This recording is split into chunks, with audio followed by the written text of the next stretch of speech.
मायर का कही ससुर के खीसा मानस न सास खाली पढ़ेली छतीसा।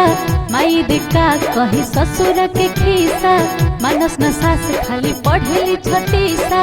तो खाली पैसे तराजू पे तोलेली हाँ तोलेली। कि सास जब जब मुँह आपन खोलेली करैला जैसन तीत बोलेली।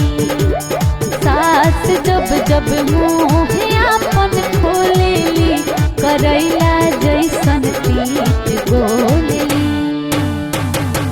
शादी के फांस गईनी बाते बात पर कहेली पापा तोहर ठग लिहले हे ताना कसेली। टेंशन में रहतानी माथा भइल पागल दिनों रात हमारे फेरा में रहस लागल। तो हमर फोटो साड़ी देखी देखी जोरेली हाँ जोरेली। कि सास जब जब मुँह आपन खोलेली करैला जैसन तीत बोलेली।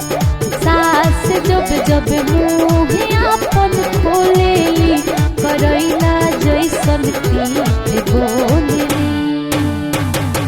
कहेली कि भाई तोहर करेले बढ़िया नौकरी तब हमरा बाबू के ना चढ़ले कोसी करी।